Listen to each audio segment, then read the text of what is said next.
اور کہتا ہے کہ اس جہاں کے ہم شکل نہ بنو، اس جہان کے ہم شکل نہ بنو، بلکہ عقل نہیں ہو جانے سے اپنی صورت بدلتے جاؤ۔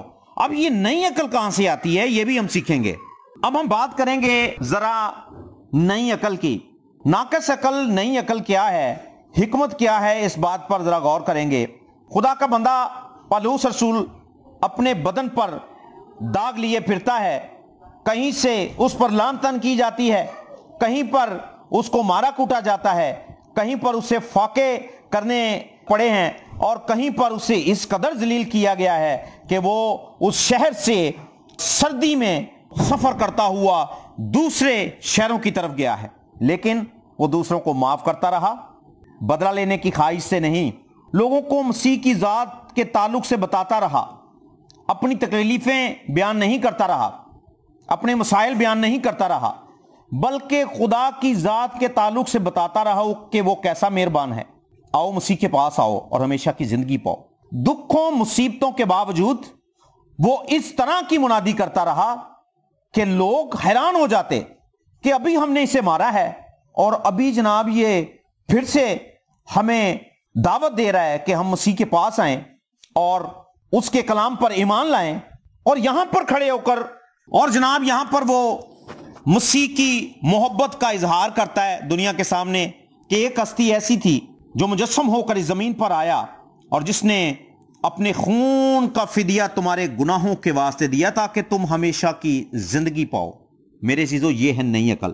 خدا کا بندہ بھی کہتا ہے کہ ہمیں مسیح کی عقل ہے۔ مسیح یسوع نے اس زمین پر رہتے ہوئے جب دکھ سہے، اس نے دوسروں کو معاف کیا۔ آج ہمیں کوئی چھوٹی سی بات بھی کہہ دے تو ہم فوری بدلہ لینے پہ اتر جاتے ہیں۔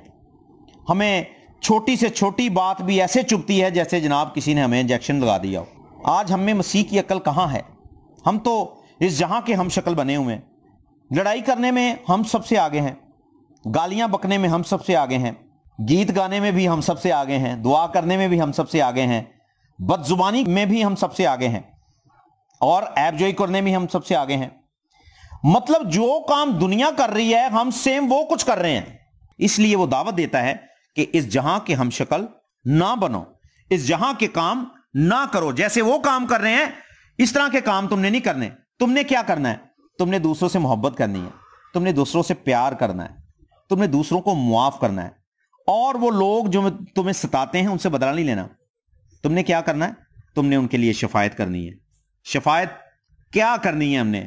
ہمارے پاس تو دعا کرنے کا ٹائم ہی نہیں ہوتا، اور جب ہمارے پاس دعا کرنے کا ٹائم نہیں تو شفاعت ہم نے کیا کرنی ہے؟ ہم تو بس اس دنیا کے اندر سکون چاہتے ہیں کہ یار مجھے سکون مل جائے، میری زندگی میں کوئی دکھ نہ آئے، بس میں خوش رہوں، میری زندگی سکون سے گزرے، دوسرے کا چاہے ستیہ ناش ہو جائے، ساتھ والا چاہے آپ کا برباد ہو جائے، آپ کو کسی سے کوئی غرض نہیں۔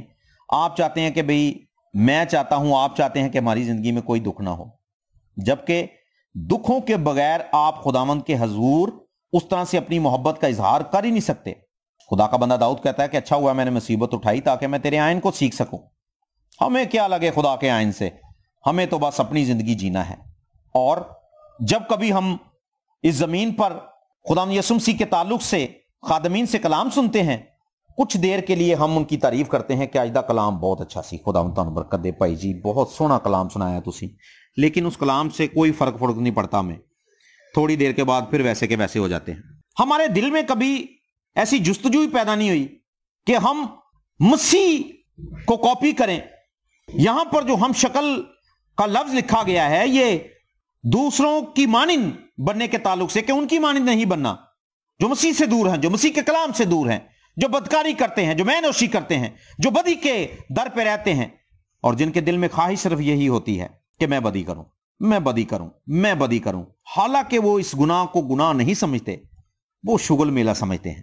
ہمارا دل چاہتا ہے کہ جناب ہم انڈین ایکٹرز کو کاپی کریں، ان کے جیسے بال بنائیں، ان کے جیسی آنکھیں بنائیں، ان کے جیسے ڈریس پہنے، ان کی جیسی پینٹ پہنے، ان کے جیسی شرٹ پہنے، اور ان کے جیسا گیٹ اپ کریں، اور بہنوں سے بھی مخاطب ہوں۔ وہ یہی چاہتی ہیں کہ جو نیا ڈریس انڈین ڈرامے میں آیا ہے بس میں وہی پہن لوں، میری میکسی اس طرح سے ہونی چاہیے، میرا ٹاپ اس طرح سے بننا چاہیے، اور میرا ٹراؤزر جو ہے وہ جناب اس کٹ میں بننا چاہیے، اس فلاں ڈرامے کے اندر اس لڑکی نے یہ پہنا ہوا تھا، اور جناب فلاں ایکٹر کے تعلق سے بتاتے ہیں کہ اس نے اس کے ساتھ یہ میکسی پہنی تھی جس کے ساتھ یہ کٹ تھا، اس نے اس کا اس طرح سے گلا بنایا تھا، اس طرح سے اس پر سٹونز لگے ہوئے تھے، اس طرح کی ڈریسنگ تھی جناب، اور اس طرح سے بالوں کا ہیئر سٹائل تھا. پھر وہ ساری کاپی کسی فنکشن پہ جناب نکال لیتی ہیں. لیکن خدا کا بندہ یہاں پہ کیا کہتا ہے؟ اس جہاں کہ ہم شکل نہ بنو.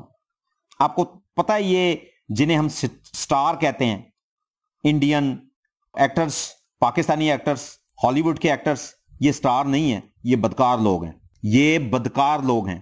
میری زندگی کا ایک بہت بڑا حصہ پاکستانی فلم انڈسٹری میں گزرا ہے. نجات یافتہ ہونے سے پہلے، توبہ سے پہلے، میں نے زندگی کا ایک حصہ میں نے ٹارنور اسٹوڈیو کے اندر گزارا ہے، اور میں ان چیزوں کو بڑے اچھے طریقے سے جانتا ہوں. آپ جن کو کاپی کرتے ہیں یہ سٹار نہیں ہے، یہ بدکار ہیں. آپ مسیح کو کاپی کیوں نہیں کرتے؟ آپ پترس کو کاپی کیوں نہیں کرتے؟ آپ پالوس کو کاپی کیوں نہیں کرتے؟ آپ سلاس کو کاپی کیوں نہیں کرتے؟ یوحنا کو کاپی کیوں نہیں کرتے؟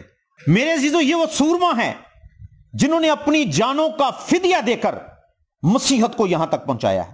ان لوگوں نے دنیا کو کاپی نہیں کیا، بلکہ دنیا نے ان کو کاپی کیا، اور وہ لوگ خدا کی میراث میں شامل ہو گئے جو بنائے عالم سے پیشتر ان کے لیے تیار کی گئی تھی. اگر ہم اس کی پہلی آیت پڑھیں تو یہاں پر خدا کا بندہ پالوس رسول فرماتا ہے کہ اے بھائیو، میں تمہیں خدا کی رحمتیں یاد دلا کر تم سے التماس کرتا ہوں. اب وہ کیا کہہ رہا ہے؟ ذرا غور سے سن لیں کہ میں خدا کی رحمتیں یاد دلا کر تم سے التماس کرتا ہوں. ہاتھ جوڑ رہا ہے اور کہہ رہا ہے کہ میں ان رحمتوں کو یاد دلا رہا ہوں جو خدا نے تمہارے کاموں کے سبب سے نہیں کی. وہ یاد دلاتا ہے کہ کس طرح سے خداوند نے تم پر کرم کیا، تمہاری اوقات کیا تھی، خدا نے اپنا نام تمہیں بخشا، وہ نام جو سب ناموں سے اعلیٰ ہے. تمہاری ہستی کیا تھی، لیکن وہ قادر مطلق خدا مجسم ہو کر زمین پر تمہارے لیے آیا. وہ بھائیوں کو، بہنوں کو بتاتا ہے، التماس کرتا ہے ہاتھ جوڑ کے. وہ کہتا ہے کہ اپنے بدن ایسی قربانی ہونے کے لیے دو جو زندہ اور پاک اور خدا کو پسندیدہ ہے. یہی تمہاری مقبول عبادت ہے. عبادت یہ نہیں ہے 1 گھنٹے کے لیے گوڈے ٹیک لیے، ہیلیلویا ہیلیلویا کر دی، او خداوند میرا ہے مسئلہ ہے، او خداوند میرا یہ مسئلہ ہے، خداوند تو میرے بیٹے کو برکت دے دے، میری بیٹی نے باہر جانا ہے تو اس کے ویزے کا بندوبست کر دے، میری اگلے مہینے خداوند کمیٹی نکلا ہے، وغیرہ وغیرہ. یہ دعائیں نہیں ہیں. وہ کہتا ہے کہ اپنے بدن ایسی قربانی ہونے کے لیے پیش کر دو، نظر کر دو. جب بدن ہی آپ نے مسیح کو دے دیا، جب اپنا آپ ہی آپ نے مسیح کو دے دیا، تو آپ کا تو سب کچھ مسیح کا ہوا. اور جب سب کچھ مسیح کا ہوا تو پھر مسیح بھی آپ میں سکونت کرے گا. یہی تمہاری مقبول عبادت ہے. ایسا نہیں ہے کہ صرف تھوڑی دیر کے لیے آ کے جناب ہیلیلویا میں روح چ ممور ہو گیا، پہلے ہویا سی ہنیرا ہو نور ہو گیا. خدا کے کلام میں لکھا ہوا ہے کہ غور سے دیکھ جو روشنی تجھ میں ہے کہیں وہ تاریکی تو نہیں. غور سے دیکھو جو روشنی تجھ میں ہے کہیں وہ تاریکی تو نہیں. جسے ہم روشنی سمجھتے ہیں کیا وہ تاریکی تو نہیں ہے؟ میرے عزیزو، یاد رکھیے، اگر ہم دنیا کے ہم شکل بنیں گے تو آسمان پر تو ہمارے لیے کوئی میراث نہیں ہے. یہ طے شدہ بات ہے. آسمان پر میرے اور آپ کے لیے کوئی میراث نہیں ہے. یاد رکھ لیجئے. آپ چاہتے ہیں آپ کے بچے خدا کی بادشاہی میں جائیں. ہم نے بہت سے والدین کو یہی کہتے سنا ہے اور یہی کہتے دیکھا ہے کہ بھائی میں تو چاہنا کہ میرا بچہ جڑا نا خادم بنے، میں چاہنا میرا بچہ خادم بنے، لیکن خود کبھی سنڈے کو بھی چرچ نہیں گیا. وہ کس طرح سے خادم بنے گا بچہ؟ آج ہم نے دیکھا ہے کہ جناب والدین کس طرح کا نمونہ پیش کر رہے ہیں اپنی اولاد کے سامنے. سگریٹ وہ پیتے ہیں، نسوار وہ رکھتے ہیں، پان وہ کھاتے ہیں، شراب نوشی وہ کرتے ہیں، جوا وہ کھیلتے ہیں، مار پیٹ وہ کرتے ہیں، گالیاں وہ دیتے ہیں. کون سا نمونہ ہے جو ہمیں اس دنیا کے ہم شکل ہونے سے بچا سکتا ہے؟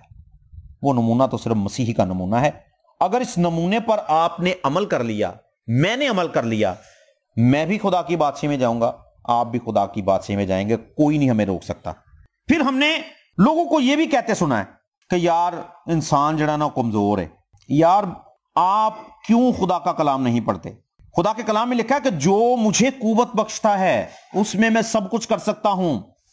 آپ کمزور ہیں نا، تو خداوند کے حضور گھٹنے ٹیکیں، اس سے کہیں خداوند مجھے قوت بخش. جو مجھے قوت بخشتا ہے اس میں سب کچھ کر سکتا ہوں. میں دوسروں کو معاف بھی کر سکتا ہوں، میں دوسروں سے پیار بھی کر سکتا ہوں، میں دوسروں کی طرح بننے سے باز بھی آ سکتا ہوں، یعنی ان لوگوں سے جو خداوند سے دور ہیں. میرے عزیزو، اس جہاں کے ہم شکل نہ بنو بلکہ عقل نہیں ہو جانے کے سبب سے اپنی صورت بدلتے جاؤ. خدا کی نیک اور پسندیدہ اور کامل مرضی تجربے سے معلوم کرتے رہو کہ کیا ہے.